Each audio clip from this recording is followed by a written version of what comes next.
melihat wajah Nabi secara langsung, dan gak itu masuk tingkatan pertama. Sebab si hanya sahabat yang gak itu man ra'a an-nabiy sallallahu alaihi wasallam mu'minan bihi walau lahdatan. Orang yang pernah ngabas sejak kanjeng Nabi dalam keadaan beriman walaupun sekejap. Ini sahabatnya mana? Makin ngabas kanjeng Nabi puluhan tahun tapi tak iman, bani sahabat akan tak Abu Jahal ban selain orang kafir Quraisy. Kalau hari ngabas kanjeng Nabi tapi tak iman, bani sahabat. Nah sahabat itu termasuk kelompok elit, kelompok yang sangat spesial di mata Allah. Sekoni jumlah sahabat dari itu. Kebuna Imam Ibnul Qayyim Al-Jauziyah, jumlah sahabat dari itu sekitar 100.000. Terdiri dari kaum muhajirin, kaum ansor, tawah, muda, laki, bini, berbagai profesi, ulama, pedagang, petani, baik sebenarnya Mekah, Madinah, Taif, atau kabilah selain, atau di luar negeri, nang Yaman, nang masa hijrah, pas mula tindak kanjeng Nabi Muhammad SAW. Ini termasuk sahabat. Dan ini semua sahabat, tua muda, raja ini, laki bini, dijamin sareng Allah Subhanahu wa taala. Radhiyallahu anhum wa radu'an. Kebenar Allah taala di Quran. Radhiyallahu anhum wa radu'an. Nikah redaksinya Allah tentang para sahabat. Makanya para ulama berkesimpulan semua sahabat masuk surga bila hisab. Tawang udah laki ini masuk surga bila hisab. Napa kulana radhiyallahu anhum wa radu'an mun tak masuk surga. Mun Allah taala ridha, ya mesti masuk surga. Makanya dalam kaidah ilmu hadis kullu sahabati udul. Niket mun orang yang ajar ilmu hadis atau mustalah hadis. Kullu sahabati udul. Artinya sakapinna sahabat tua muda laki bini raja kini nikah diterima riwayatnya. Mun riwayat di hadis ada kata-kata nikah sikoh, nikah kadzab, nikah tak terima hadis sebutkan, semua diterima hadisnya. Mula ajaran kanjeng Nabi, mula dapat ketingkatan sahabat pasti diterima. Tidak ada keraguan. Dan ini saya baca kullu sahabati udul. Dan ini kelompok elit tingkatan pertama. Saya melihat kanjeng Nabi secara langsung. Ini keluar biasa.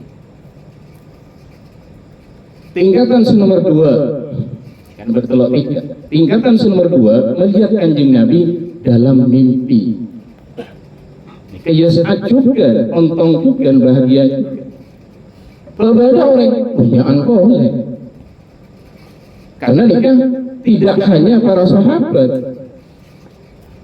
Saya melihat dalam mimpi ini sahabat, tabiin sampai makin, sampai generasi makin.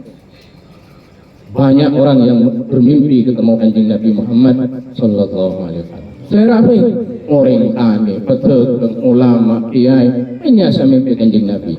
Dan ini dipastikan yas'ad, beruntung, untung, bahagia, fitri wa dunia wal akhirah.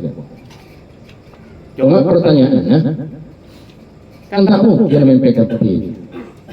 Mimpi kanjeng Nabi Nabi yang tak mungkin. Maka namun pas ada orang yang mimpi kanjeng Nabi ini untung, sangat untung. Oh tambah mimpi Nabi selain. Mimpi Nabi Ibrahim, Nabi Nuh, Nabi Adam, Nabi Syar'i, bahkan Nabi la nufarriqu baina ahadin minhum. Semua Nabi sama dalam hal misi kenabian, dalam hal membawa risalah dakwah ke Allah Subhanahu wa taala. Diuntung orang mimpi kanjeng Nabi Muhammad, mimpi Nabi Ibrahim, mimpi Nabi Adam, Nabi Syar'i, mimpi Nabi Khidir, mimpi Nabi Nika, oh Nabi. Untung, sangat untung. Ketingkatan kedua. Cuma masalahnya boleh. Kadang beda orang mimpi Nabi, tapi salah. Beda orang mimpi kanjeng Nabi, tapi salah. Banyak. Sebab dahulu para ulama yang dikategorikan mimpi melihat kanjeng Nabi, mereka mimpi sesuai dengan yang disebutkan dalam hadis-hadis tentang kanjeng Nabi, terutama fisik. Fisik kanjeng Nabi sudah diterangkan secara jelas dalam riwayat-riwayat sahih yang dihimpun oleh Al-Imam At-Tirmidzi dalam sebuah kitab namanya Asy-Syama'il Al-Muhammadiyah. Kenapa kanjeng Nabi muanah, ada remah, perawakannya ada remah, rambutnya ada remah, ini jelas sampun. Tapi umpama ada orang yang mimpi kanjeng Nabi, kok kena mimpi kanjeng Nabi malam ada rumah kanjeng Nabi, oh mirai semir pas lupa sudah motor iya benar nih. Oh tambah kok malam mimpi kanjeng Nabi, kanjeng Nabi koros cek koros iya benar nih. Oh tambah kanjeng Nabi jalan coba iya benar nih. Benih. Oh sampai engkau mimpi kanjeng Nabi, pas engkau suraja apa aja? Suraja apa aja? Lapan apa aja Pak Ulwari? Ini kanjeng Nabi, engkau mimpi, ya benih, kesehatan ini. Ini ketika sebenar, mimpi sebenar, setepat. Sebab mau mimpi ini, kamu benar. Ar-ru'ya minallah, wal hulmu minasyaitan. Mimpi yang benar dari Allah dan mimpi yang tidak benar dari syaitan. Jadi mimpi ini maksudnya ru'ya salihah, mimpi setepat sesuai dengan hati. Karena mimpi itu sangat penting. Antara saja penting mimpi ini. Ini pentingnya mimpi. Rasulullah pernah ada lam yabqa minan nubuwati illa al-mubasysyirat. Qalu ya Rasulullah mal mubasysyirat? Qala ar-ru'ya as-salihah. Tidak tersisa dari kenabian kecuali mubasysyirat, kata Rasul. Para sahabat katanya, kenapa mubasysyirat itu ya Rasulullah? Kabar gembira, mubasysyirat ini kabar gembira. Rasulullah ada ar-ru'ya as-salihah, mimpi yang baik. Karena banyak wahyu itu arbaati mimpi wahyu kan. Nabi Ibrahim mimpi yang beli Mekah wahyu sampai 3 kali mimpi. Rasulullah mimpi masuk ke kota Mekah, Fathu Mekah tahun geluh Hijriah. Mimpi wahyu kan. Laqad sadaqallahu ru'ya atadkhulunna al-masjidal haram ba'da amihim aminina muhalliqina ru'usakum wa muqassirin. Kita mimpi dan menjadi wahyu. Nah, ini kan. Tapi mun mimpi bener pakun dari mun mimpi juga dari setan. Makanya para ulama adabu mimpi menjadi standar kualitas seseorang. Apa mimpimu, itulah kualitasmu. Jadi mun orang bagus, orang soleh, orang semak ke Allah, tak mungkin mimpi juga. Sebaliknya orang jauh dari Allah, tak mungkin mimpi bagus. Makanya para nabi, orang yang semak ke Allah, mimpinya pasti benar. Bahkan sebagian mimpinya adalah wahyu. Makanya orang yang baca orang-orang wali ini kan, melihat masa depan ini kok bener tapi ya karena itu mimpinya diceritakan pada orang-orang. Yang kedua terkait mimpi, jangan diceritakan kalau mimpi Nabi.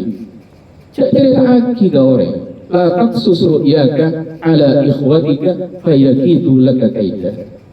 Sampeyan mun mimpi ketemu Nabi, baik Nabi Muhammad, Nabi Ibrahim, Nabi Idris, atau mimpi ketemu kawan aulia, orang semak ke Allah, orang soleh, orang cukup itu rahasia. Ini kecebun Nabi Yaqub, la taqsus ru'yaka ala ikhwatika fayakidu laka kaida. Kenapa? Orang bisa iri, bisa dengki. Yang nomor 2, sampean bisa sombong.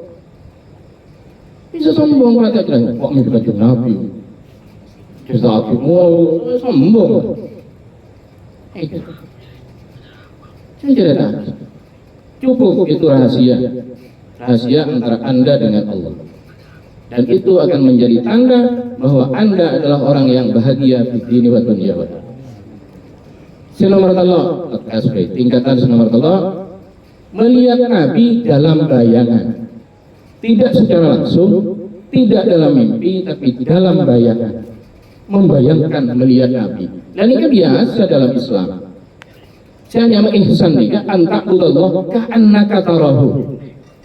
Ibadah kepada Allah seakan-akan melihat Allah, padahal tidak melihat Allah. Seakan-akan biasa. Kenapa? Supaya menghadirkan hati. Seakan-akan melihat Nabi. Bagaimana caranya? Membaca sejarah Nabi, membaca hadis-hadis Nabi. Nah, sudah melihat, seakan-akan melihat Nabi ini. Di paling banyak kesempatan para ulama, karena mau kitab-kitab para santri, para pelajar, para peneliti, karena banyak baca sejarah, banyak sirah, banyak baca hadis, tidak membayangkan kanjeng Nabi. Ketika membaca Syama'il Muhammadiyah, membayangkan kanjeng Nabi dari. Nah, ini tingkatan yang ketiga. Tapi walaupun tingkatan yang ketiga, tetap man ra'a wajhaka yas'ad, bahagia di dunia wa dunya wal akhirah. Semoga kita semua masuk dalam salah satu tingkatan ini.